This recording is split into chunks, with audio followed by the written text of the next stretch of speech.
What is up, guys? It's Serval here, and oh, that was interesting. As I started this commentary, I got a notification on Skype and on Facebook. Very, very interesting. It turns out I'm a very popular guy. Anyway, that was a weird introduction. Today we have two games for you. We have one in the Europa League, and then an away match in the league against FC Nantes. I'm not even sure. I'm sorry. I'm not French. So obviously we want to win this EuroLeague game. EuroLeague is probably the strongest competition, or the strongest start that we've made this season in any competition. I think we have a considerable lead over our opponents in the group. But I played a kind of a weaker team, having in mind that I really want to go and win the French league this season. That's my priority, and the Europa League is just an added bonus as well as any of the French cups. And yeah, so I'm really going to be trying in the Europa League. No, so I'm not really going to be trying in the Europa League, and I'm going to be trying a lot harder in the league. So I rested some of my key players, played some of my players who don't get much time. For example, Grenier and Gazal, who linked well there in the 43rd minute to get the third goal.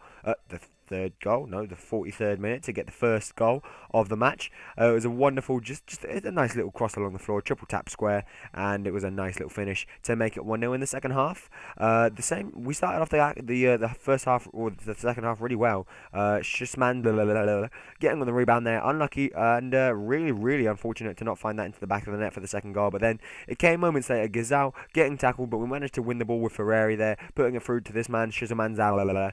He cuts inside and then just proceeds to smash it into the back of the net. And for an 18-year-old striker who's rated around 70 and he wears the number 9 shirt, he is a top quality player. He's valued at a little over, I think it's a little bit over 2 million right now. But if I keep playing him, if he keeps scoring goals like this, and putting in performances like this, as you're going to see for the rest of the match, he does a really strong performance. He was also involved in the earlier goal.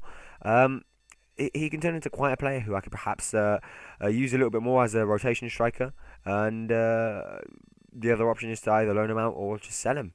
I mean, there's lots of options. That's why I like developing younger players. But anyway, we're carrying on a little bit later into the match. I make some substitutions just to give some players a rest, just to rotate the team, just the usual stuff. Nothing really tactical or anything about it. They do grab a goal back here, and they do make it 2-1. A fantastic smash by that player. The keeper was just left with no chance whatsoever, but we get a consolation goal. 2-1 is the score, and we do get a rebound eventually. It hit the post twice, but we did eventually manage to put it into the back of the net. Schussman on hand to put it into the back of the net for the third goal, his second of the match, and the final score is going to end 3-1 to us. You're going to see in a minute.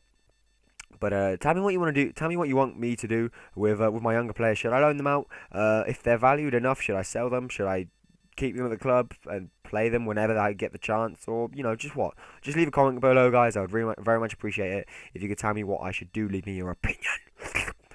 We move on to the next match, and I'm playing a considerably stronger side in the league. Dale and Benzia are going to be linking up front.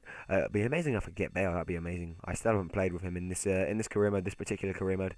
Obviously, I have on FIFA. But anyway, carrying on back to the match. Benzia with the first chance of the match. The header well saved. But then Mr. Maxime Blanc has another fantastic chance. And another fantastic save by the keeper. But the chance was coming. Benzia, lovely over the top through ball to Mr. F. And he does actually manage to put it into the back of the net. A lovely first touch.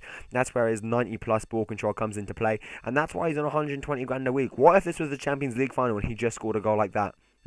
What? Well, I would tell you the defending is really bad. Just look, I don't know what that kid's doing, but he manages to slide it under the keeper's arm, and that is why I bought Mr. Fetafad. I don't even know how to pronounce their name. I just like rolling my tongue or whatever it is. Going blah, blah, blah, blah. Dale on the ball here. He's going to cut back inside and look for a pass to Mr. F. Mr. F is going to just carry on running forwards. He loses the ball a little bit, but it ends up in Benzia, who just manages to pounce on it and finesse it straight into the top corner for the second goal of the match. And we go into half-time with a 2-0 lead, courtesy of Mr. F and Benzia. Benzia and Mr. F actually both involved in both goals.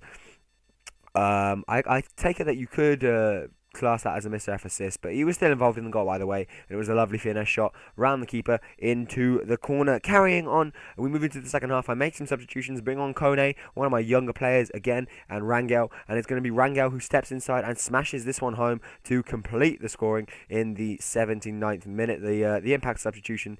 It really was an impact substitution. I like using him. I have done so considerably this season because he just has such pace, and if I bring him on at about 60 minutes into the game, the others just can't keep up with him. Even if I have Carl Walker on the other team, I think Rangel would still outpace him. 2-0 is going to be the final score. Like I said, I do make some more substitutions, but whatevs. It's not 2-0, 3-0. And there it is. So, a little look at the league tables and the Europa League tables before we go. As you can see, we are still in first place, but there's still a really, really tight gap at the top. There's not much of a gap at all, actually. There's only 5 points between us and 5th place. PSG are actually out of the title race a little bit towards the early start of the season. I expected them to be definitely in the top 3 in the Champions League places, but Lyon and Marseille are doing their bit. Us and Saint Etienne are the only team to have only lost one. We do also have the best goal difference in the league, and we are just 1 point ahead. But have in mind, we've already played Marseille and Lille, so if we keep winning, we'll be on top. And Saint Etienne and PSG and Rennes, all of them. We've played the top teams, so until Christmas we should be fine. But then it's going to be a run of tough games. Is what I'm going for. A little look at the goal scorers. We have a couple of players in the top 5, but nothing too crazy. Mr. F and Benzia on top, as you would expect, and hopefully we can get them to first place, respectively, in both of their categories. But now onto the Europa League. Just flashing through the teams a little bit. We have 9 points. We have a 5-point lead on Athens, and I think we have about.